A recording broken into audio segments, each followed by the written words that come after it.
When we are working with agentic tools such as Claude Code and we want to connect our day-to-day tools such as our CRM, our Google Drive, our Google Calendar, and so on, there are generally two modes in which we can do that. One of them is called an MCP and the other one is called a CLI. Now, there's a little bit of confusion when it comes to these two modes and how they differ between each other. So in this video, I want to explain you a clear explanation of what these two approaches are about, how they differ between those two, and which one you can select based on your specific use case and your specific way in working with AI. So the first thing that I want to explain is what a CLI actually is about. A CLI is something that stands for Command Line Interface, and essentially is a tool that helps you control whatever kind of tool. So let's take Notion, for example, and we can control the Notion experience directly within the terminal instead of clicking buttons. So if I show you here an example of a CLI, I open my terminal within VS Code, and within VS Code, I can type Notion PP CLI, and this essentially is a CLI to manage Notion itself. So within this tool, I can actually create pages, I can actually find pages, I can actually link everything, and so on. This is the way in which a CLI works when humans use that in the past. So I'm a human, I actually type within the terminal Notion create page name a there. This runs the specific command, which is just code, and it will create the actual Notion page.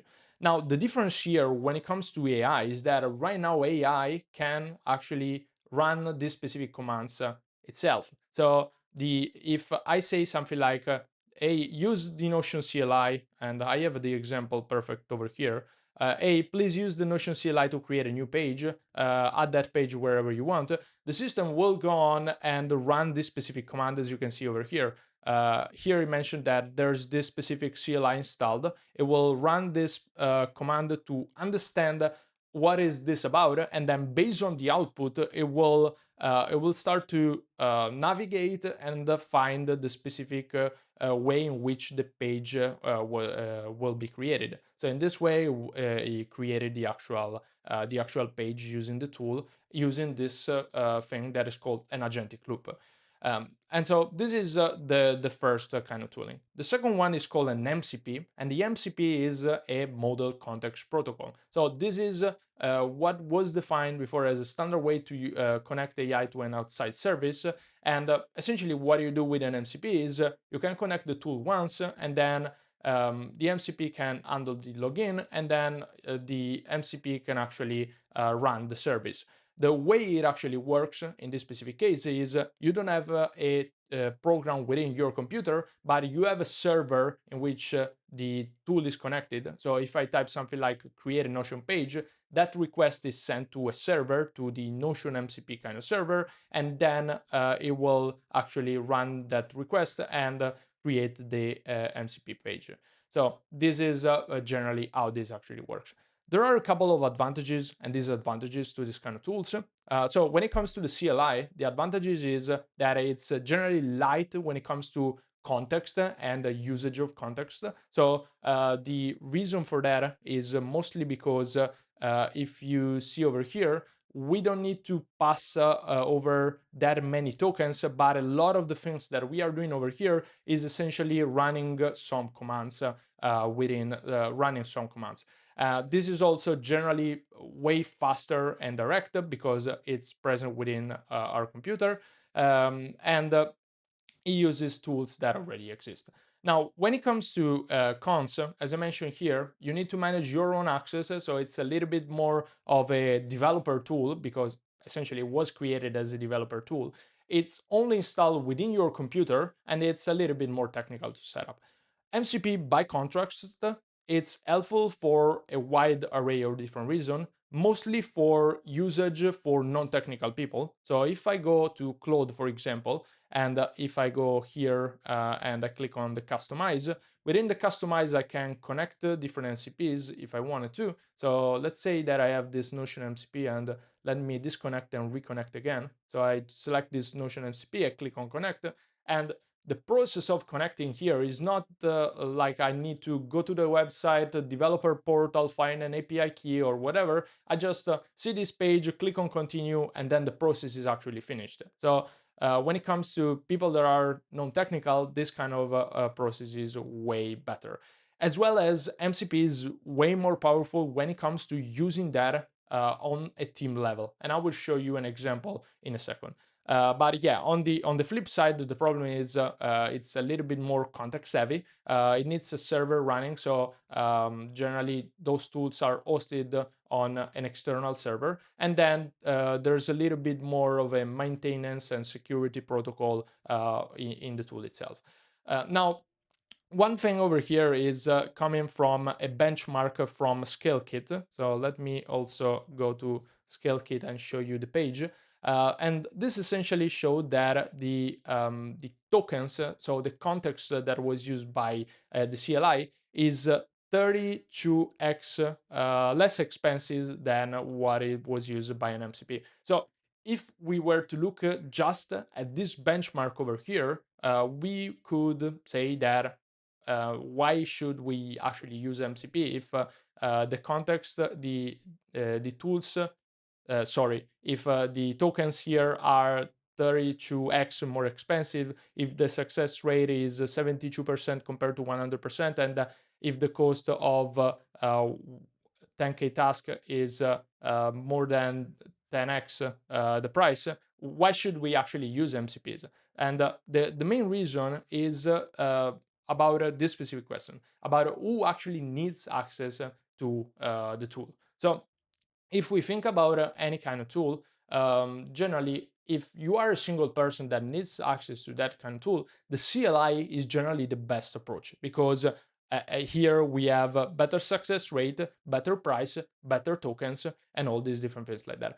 Meanwhile, if we need a team, and that is something that actually happened with a lot of teams that I work with that have some kind of non-technical people, if there are like 20, 30 people on a team, the MCP is a way better approach to giving access to all people in a simple way. And this specifically for something that is called an MCP gateway. So you can imagine a situation where you have 30, 40, 50 people within the team and you want to give them access to a tool.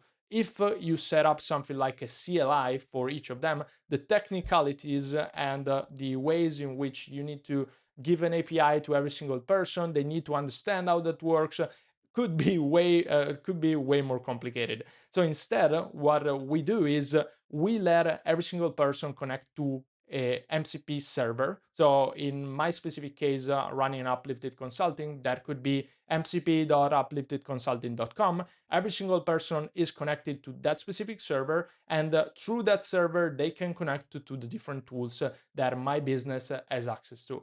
This has a couple of big advantages. So first off is user authorization. So if a person is not within our list of people that can be authorized, they cannot connect to the MCP gateway.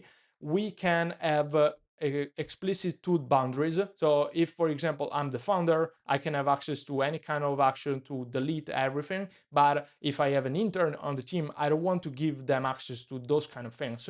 And then the last part is structure audit trails. So if some specific actions are executed, I can have a trail of which specific action was executed by whom, and in that way it provides an additional layer of security. And that is why MCP at the enterprise level and at the team level is the best kind of solution for that. Obviously, there are some problems here, as I showed you before, when it comes to the tokens, but that can be simplified by having some kind of gateway that guards the kind of actions that can be done, as well as some coding improvement that can be done on that side of things.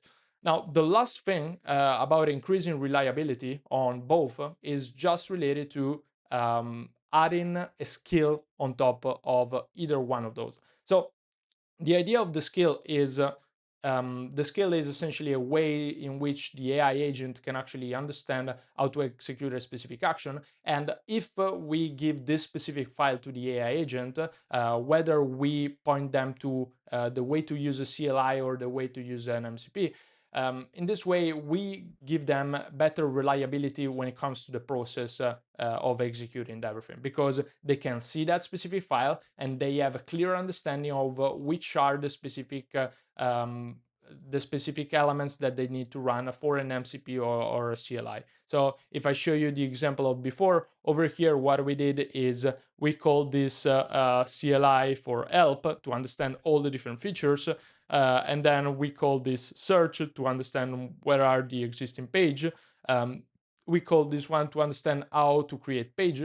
Meanwhile, if we had a skill that would present this information already to the agent could read that file first and then execute these operations without going back and forth on these different operations. So yeah, that is an example here of what a skill could look like. So this could be like create a Notion page. Here we can give like context on the structure, we can specify what is the command, and then we can specify a couple of additional actions that we can do. So in this way, the reliability increases either using MCPs, because we can switch this command here to an MCP command, or if you are using CLI, like in example over here. So yeah, that's what I got you for today. This was a very simple video, very simple explanation. I find a lot of businesses struggle with this kind of concept, so it's better to explain that. If you're interested in understanding how AI can be applied specifically within your business, how you can build an MCP for your business, or yeah, generally adopt AI throughout your full business, check out the first link in the description and we can set up a call together. With that said, that's everything on my side. Talk to you soon. Bye bye.